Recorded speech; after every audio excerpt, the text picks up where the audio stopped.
Voilà, l'altitude 16 a été installée à la place du Marantz 8805 pour le test HCFR de l'altitude 16, du Trinov altitude 16 que nous allons maintenant effectuer, avec la partie calibration. Voilà, vous voyez le micro qui est en place au niveau de la place principale d'écoute. Et Christophe, tu nous dis comment on va procéder. Donc c'est très simple, on place le micro à hauteur d'oreille, à la position d'écoute. Ensuite on s'assure que le micro est bien aligné vers l'écran. Et le dernier point est juste d'avoir les 3 capsules du bas dans le même plan horizontal. Ceci afin d'aider à la localisation des enceintes par le micro. Donc la différence de ce micro-là avec les micros traditionnels, c'est qu'il utilise 4 capsules, ce qui permet de déterminer la position des enceintes dans l'espace. Et ainsi d'appliquer le remapping, qui va permettre de repositionner virtuellement chaque enceinte à sa position idéale. Ok. Voilà, nous venons de récupérer l'interface de connexion au processeur Trinov altitude 16 en le connectant directement au réseau de la maison, et il a trouvé une adresse IP spécifique pour lui-même, d'où le fait donc que l'on a pu se connecter à l'interface. Voilà, on vient de changer d'emplacement de telle façon à vous montrer directement sur une vidéo de présentation un petit peu plus clean, la calibration réelle de la pièce telle qu'on va la faire. Donc Christophe, on peut y aller? Oui, donc voilà la première page de ce qu'on appelle le wizard. On pourrait appeler ça un assistant pas à pas en français. C'est ce qu'on a vu tout à l'heure au niveau de la première vidéo. Exactement. Donc, on peut activer une aide contextuelle pour chaque page de l'assistant. Je vais la désactiver ici pour que la présentation soit un peu plus fluide. Et on va commencer une nouvelle configuration de pièces. Donc, première chose qu'on va faire, c'est choisir un emplacement de preset. L'altitude peut avoir jusqu'à 29 presets, qui vous permet d'enregistrer autant de configurations. Donc, on va lui donner un petit nom pour la retrouver facilement.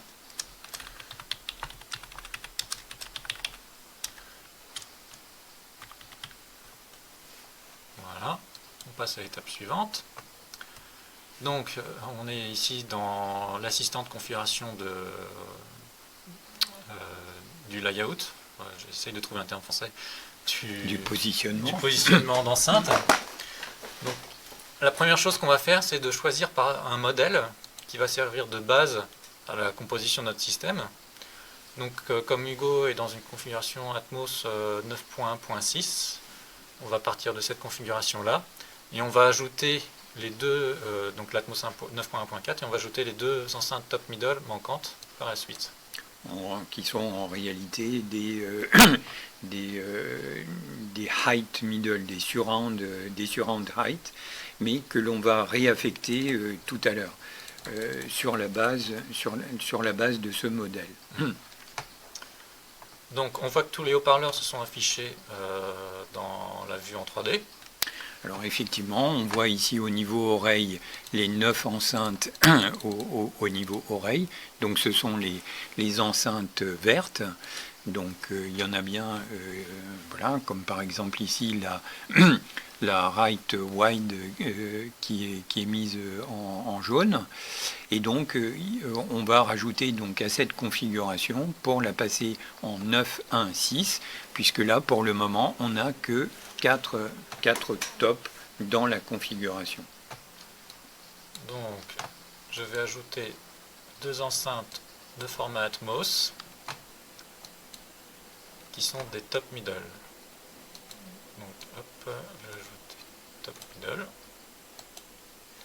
Voilà, pour fonctionner normalement, la top middle left a besoin de la top middle right, c'est une spécificité du format Atmos, et les enceintes marchent quasiment toutes par paire.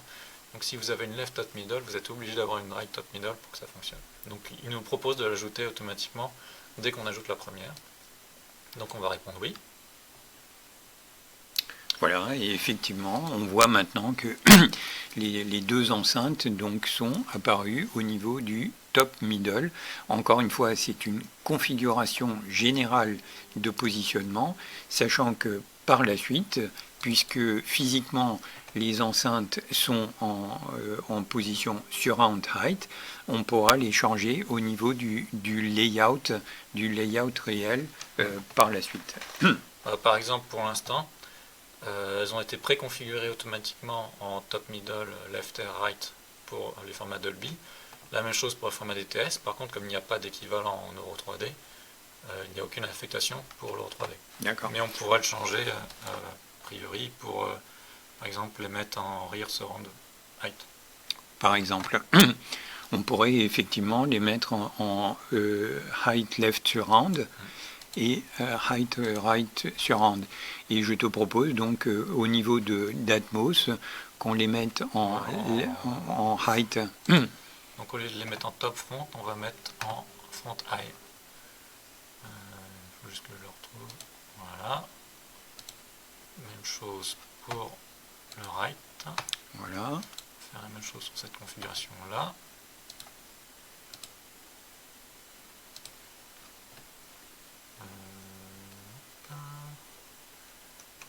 Et donc les rires. C'est en rouge, je sais pas.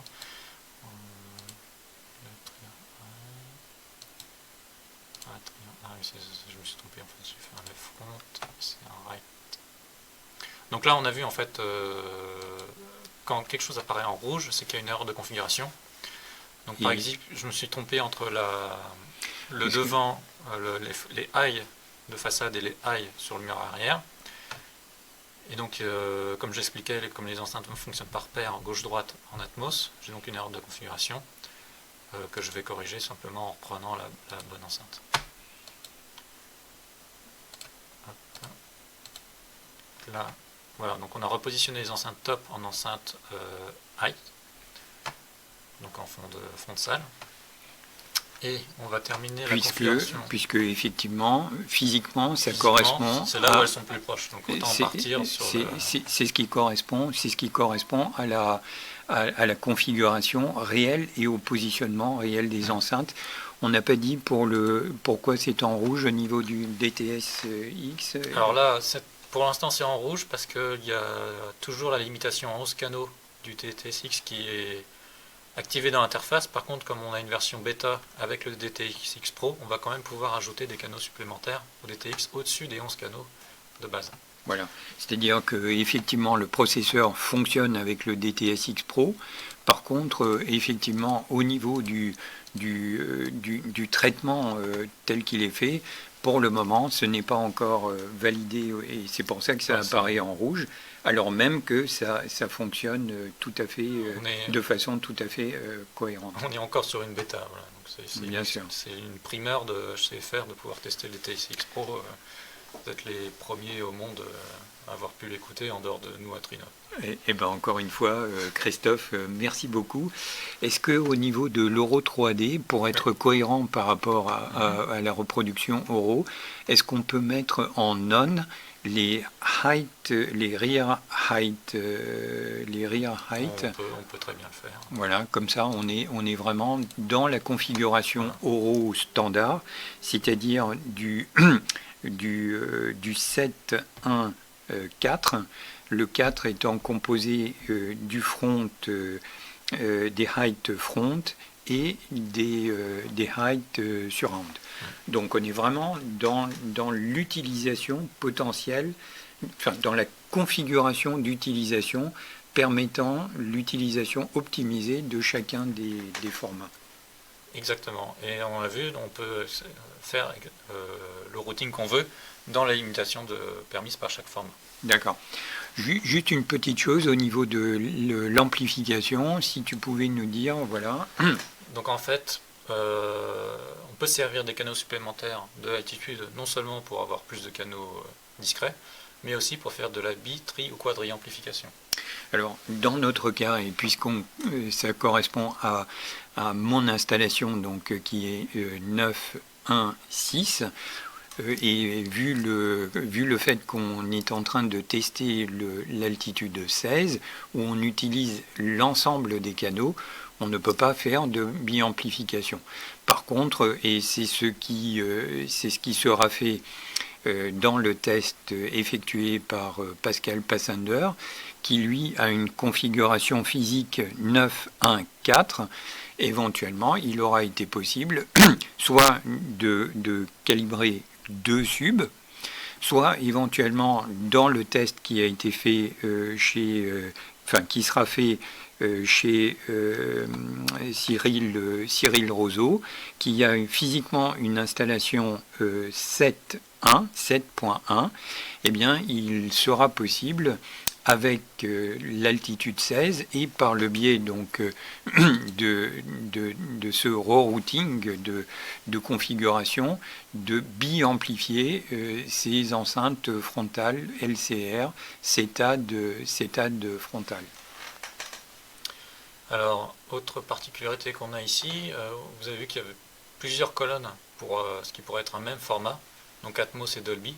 Parce qu'en fait, on a un mode d'écoute qu'on appelle native, sur lequel on peut attribuer un autre routing, par exemple pour faire des arrêts de speakers à l'arrière. Donc si vous voulez être au plus proche de ce que veut le réalisateur et utiliser tous vos canaux surround latéraux pour faire un arrêt, c'est possible aussi via une réassignation de cette colonne-là.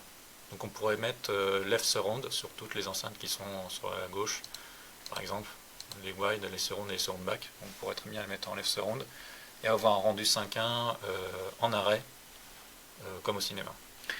Encore une fois, au travers de tout ça, on voit la formidable souplesse de la configuration possible de chacun des canaux, des 16 canaux, en l'occurrence du Trinov altitude 16 que l'on est en train de tester ici et de configurer ici.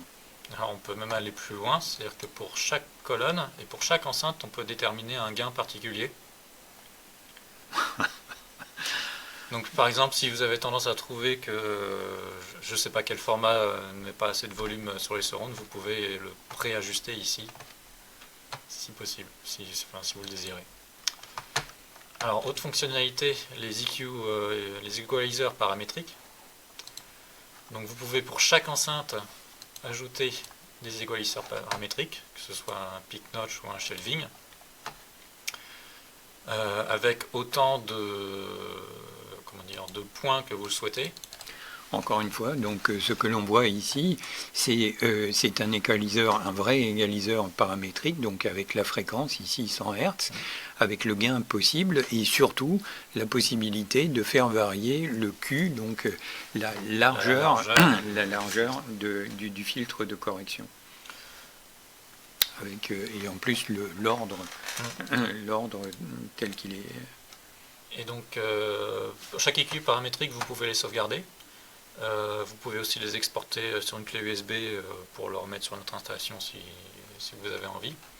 Et ces EQ-là vont être appliqués avant la calibration. Donc dans l'idéal, c'est pour...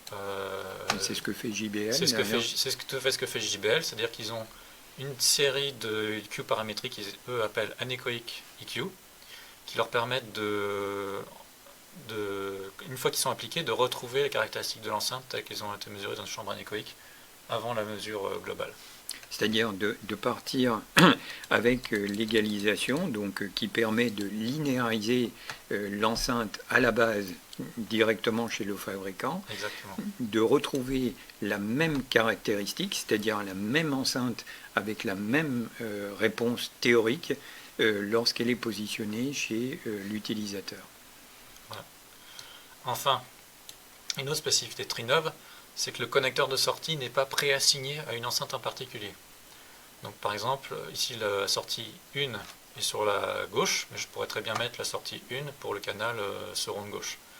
Donc si on n'a pas envie de se fatiguer à retrouver quel câble appartient à quelle enceinte, on peut très bien câbler comme on veut et ensuite refaire l'assignation des canaux ici directement dans l'interface. Et c'est un petit peu ce que l'on a fait, puisque en fait la connectique à la maison donc est une connectique XLR. On a juste débranché les canaux. Lorsqu'on les a rebranchés, on a essayé de faire quelque chose de plus ou moins cohérent qui correspond à ce que l'on voit ici. Mais d'un autre côté, on aurait pu simplement rebrancher les connecteurs, faire un essai par rapport à une sortie et voir en fait ce qui est en train de sortir. Voilà, donc comme vous pouvez le voir, vas-y, voilà.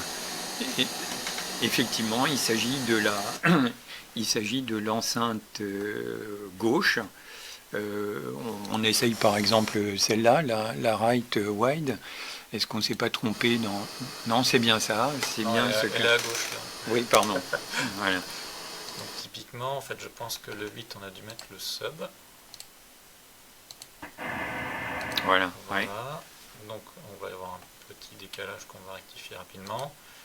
Donc en 9, on a la wide gauche. En 10, on a la wide droite. Vous voyez, là en temps réel, on pensait qu'on avait tout connecté correctement et finalement, il s'avère que c'est pas forcément le cas.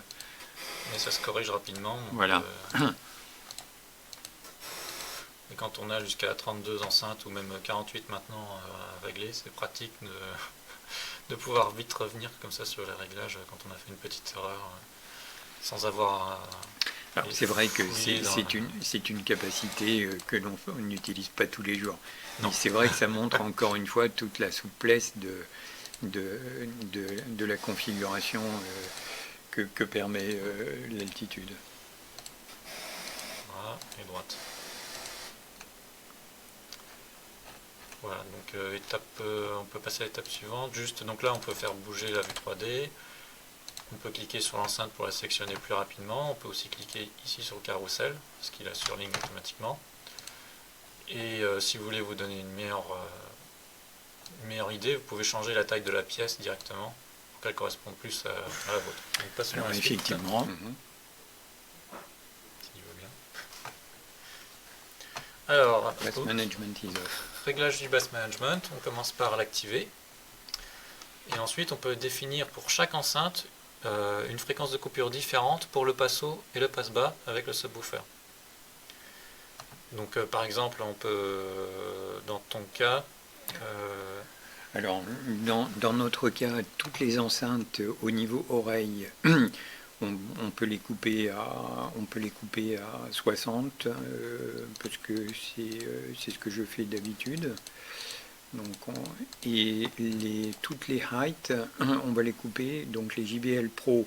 Donc au niveau oreille, ce sont des clips, avec au niveau frontal les LSR, les KL 650 THX Ultra 2, et donc les autres, donc les surround, les wide, et les back surround sont des clips RP 160. Au niveau des tops, enfin des heights, en l'occurrence on a des JBL Pro 8320 que je te propose, donc ce sont des THX, on va les couper à 80. D'accord. Donc là, en fait, ce que je fais, donc j'ai réglé déjà la fréquence à 60 Hz, aussi bien pour le passe haut que le passe bas. On peut régler la fréquence, pas la fréquence, mais le type de filtre qu'on veut utiliser pour le bus management. Donc c'est le Linkwiz Relay, Wessel ou Butterworth. Et pour chacun, on peut régler la pente du filtre. Donc ici 12 dB par octave, 24 dB par octave. Et on a choisi 24. Voilà. Deuxième ordre, quatrième ordre, voilà. etc. Et on peut faire de même pour le passo. Donc on peut avoir des pentes asymétriques, ce que certains considèrent utile pour avoir une bonne... éviter les annulations en fait, du son. Et là, on va tout laisser comme ça.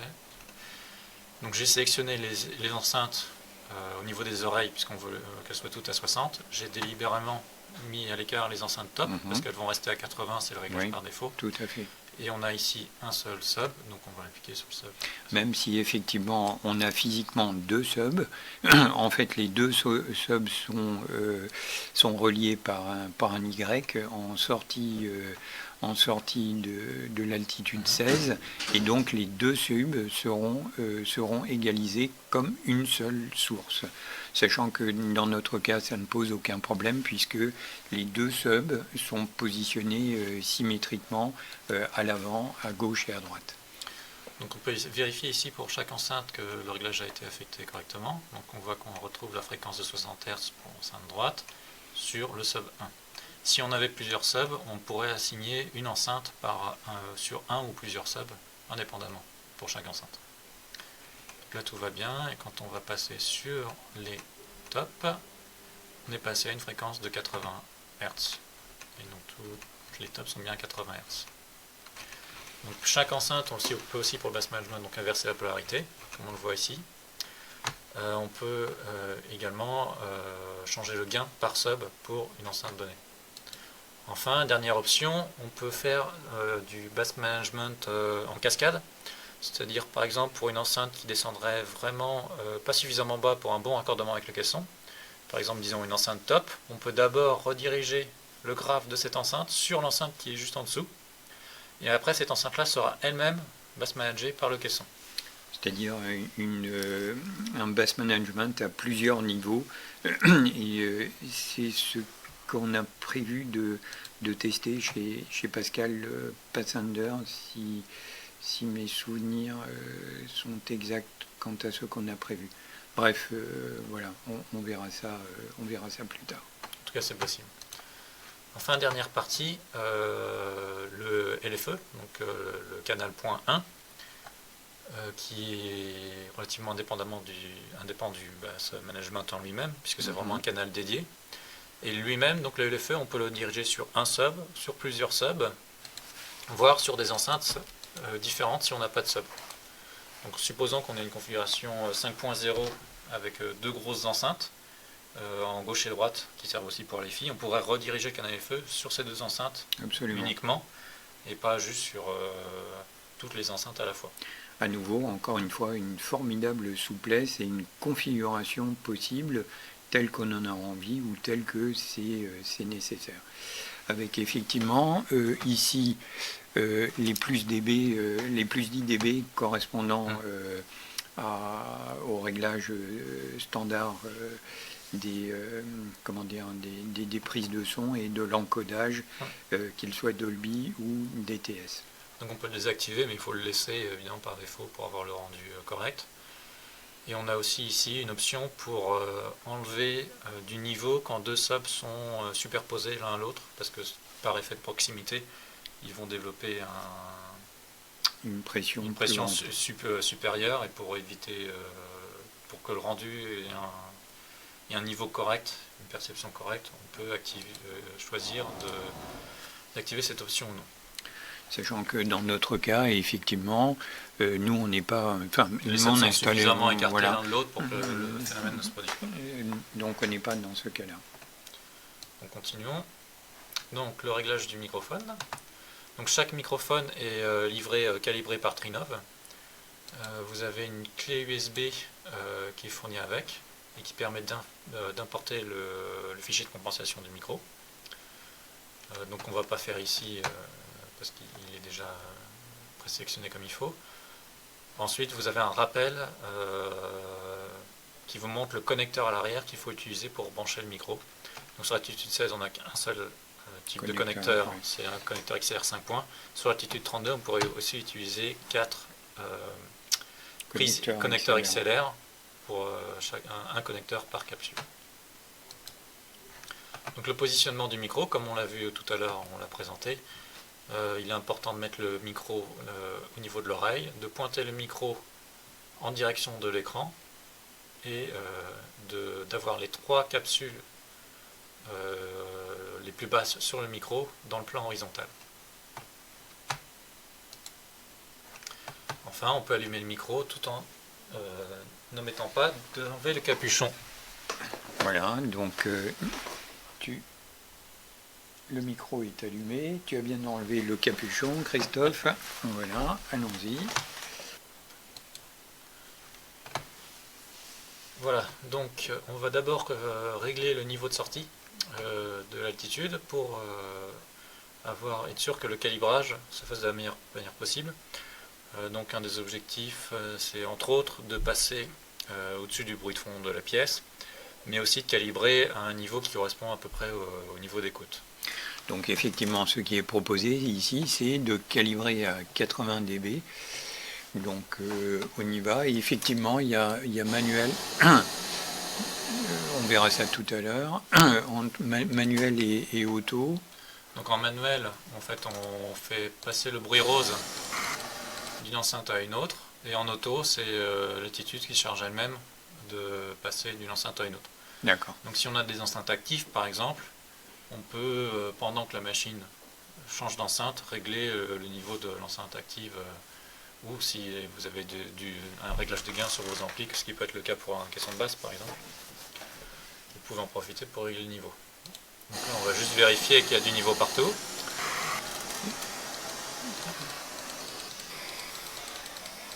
Donc, toutes les enceintes fonctionnent. Par contre, on est un tout petit peu bas en termes de niveau. Donc on va augmenter un tout petit peu. Oui. Voilà. Ce sera un peu trop fort sur le caisson.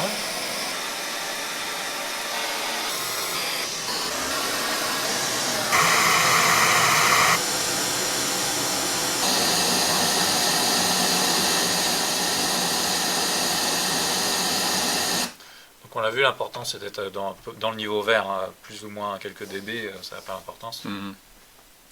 Là on était à peu près bon partout, donc on va pouvoir continuer. Ah oui, et si on a une biamplification, triamplification, on peut écouter le niveau voix par voix pour déjà pré-régler le niveau avant de faire la calibration de la biamplification. Ce qui est logique d'ailleurs. Et donc on avait donc une mesure en RTA. Pour chaque bande de fréquence, on voyait le niveau ici, et là on avait un niveau général par capsule. Ce qui permet de repositionner les enceintes dans l'espace. Bien, on y va. Donc on peut rajouter des points de mesure, on peut faire différents points de mesure différents. Par exemple, si on veut élargir la position d'écoute, évidemment, plus on rajoute de points, plus ça sera au détriment du point principal d'écoute, puisqu'il y a une question de compensation de chaque point entre eux. Par contre, effectivement, par la suite, on peut éventuellement les pondérer. Donc effectivement, là, pour le moment, on est dans la position centrale, telle qu'on l'a vu au niveau du micro. Voilà, donc on peut l'appeler référence, par exemple. Je ne sais pas écrire. Référence, voilà. Référence, là on peut l'appeler gauche. Voilà, et droite. Donc on va calibrer le premier point, et puis après je pense que pour la suite on va... Bien sûr, on va arrêter la vidéo. On va arrêter. Donc, calibrons.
ce qui est fascinant vraiment, c'est de voir la détection de la position réelle de chacune des enceintes. C'est vraiment...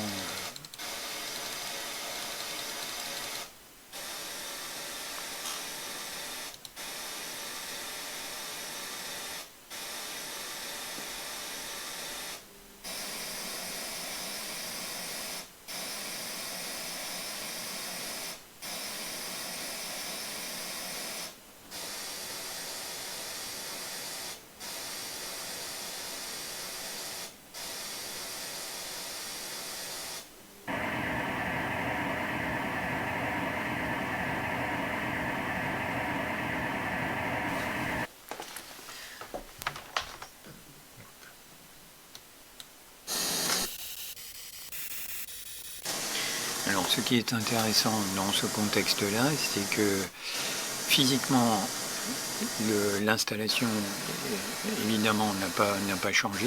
Par contre, le positionnement du micro, lui, a changé. Et donc, ça permet d'avoir une référence différente par rapport à la compréhension de la situation acoustique de la pièce.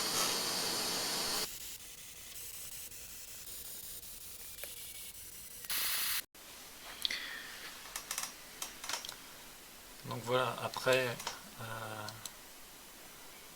calibration du deuxième point à gauche, si on change la référence du point central au point gauche, on se rend compte que la mesure a en fait noté le décalage Dont on parlait, que l'on a évoqué tout à l'heure. Voilà. Puisque la référence physique du micro, le point de vue du micro, et donc par définition de la personne qui écoute, change, ce qui est logique.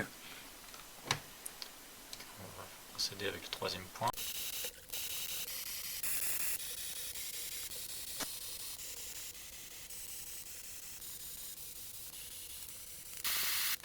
Voilà, donc troisième point terminé. Et donc si on déplace les références...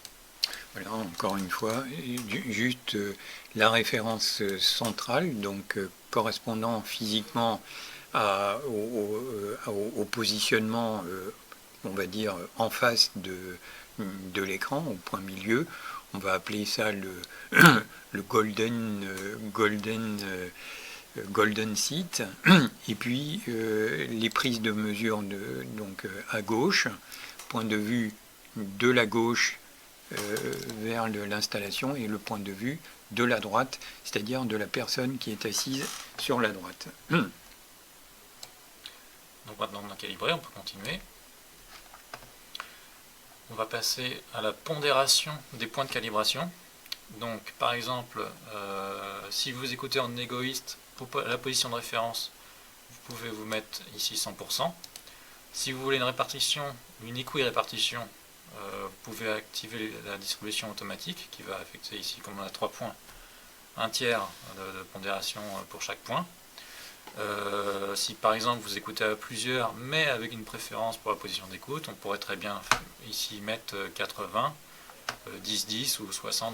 Voilà, c'est ce que je te propose que l'on valide, que l'on va valider à la maison, donc voilà. 60-20-20. Donc effectivement une écoute plutôt centrée sur le milieu, donc à la référence, donc un petit peu égoïste avec qui ne laisse pas complètement voilà, les positions gauche et droite. Les positions gauche et droite.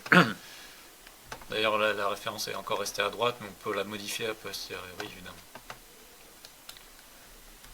On passe au calcul des filtres. Et après ça, c'est terminé. On n'a plus qu'à écouter.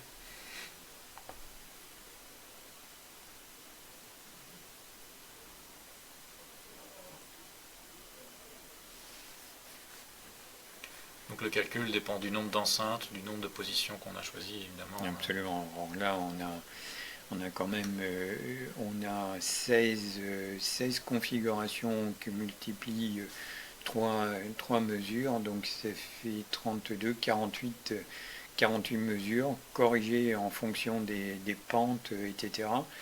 Des cohérences temporelles, donc c'est quand même beaucoup de choses.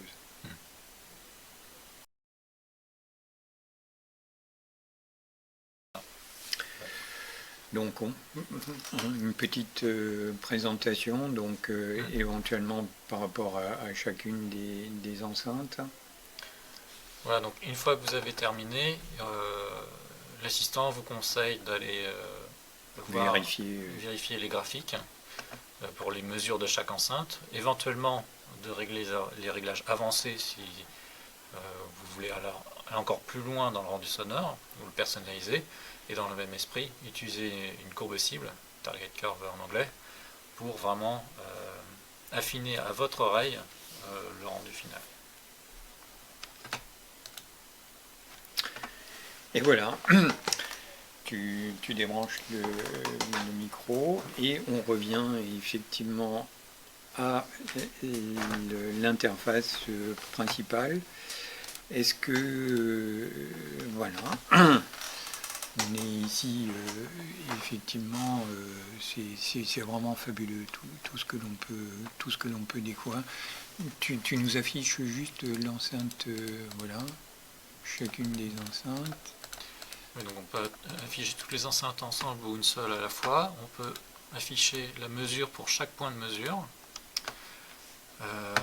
On a donc la mesure avant correction dans le before, la mesure après correction dans l'after, et enfin le filtre qui a permis à partir du before d'obtenir l'after. Donc une combinaison de la courbe du haut avec celle du bas va vous donner la courbe du milieu. Évidemment, vous pouvez choisir de n'afficher que l'un ou l'autre. Et vous avez d'autres réglages qui vous permettent de choisir exactement sous quelle forme vous voulez présenter l'information. D'accord. Et ce qui, donc, avec les onglets en haut. Donc là, vous avez la mesure, on va dire, enceinte plus pièce. Ici, vous avez ce qu'on appelle la réponse, l'amplitude directe de l'enceinte, c'est-à-dire l'enceinte et son champ proche, en se débarrassant au plus possible de la contribution de la pièce. Donc du champ réfléchi. Oui. Ensuite, vous avez une mesure de la phase et donc la correction de la phase. Le délai de groupe, la réponse impulsionnelle, wow, et la réponse impulsionnelle linéaire. C'est vraiment incroyable. Et tout ça, effectivement, par rapport à chacun des points de mesure. Donc là, si on a privilégié le point 1, donc évidemment, la réponse impulsionnelle pour le point 3 sera normalement légèrement dégradée. Voilà.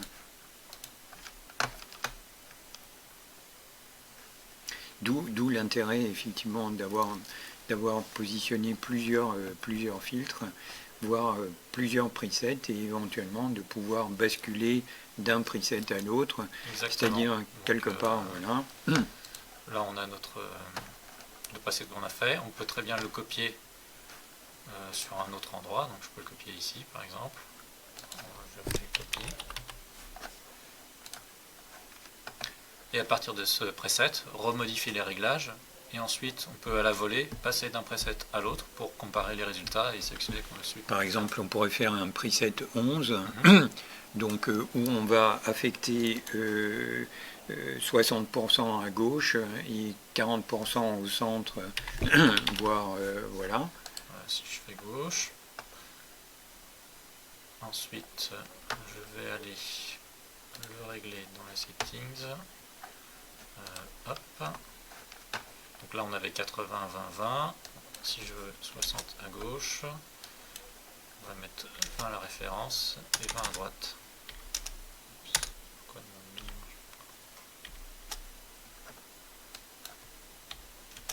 Et voilà. Et on n'a plus qu'à relancer le calcul. Bien sûr. Et on sauvegarder les résultats. Et donc on a la possibilité d'optimiser et de faire une configuration vraiment à la volée. Encore une fois, une formidable souplesse d'utilisation.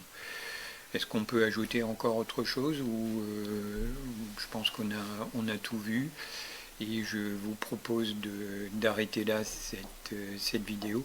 Encore une fois, Christophe, je tiens à te remercier vraiment pour toute cette présentation et la suite donc dans le test HCFR du processeur préamplificateur processeur 16 canaux Trinov Altitude 16.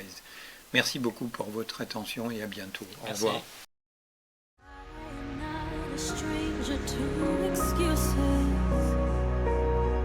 Burned me once or twice, I expect that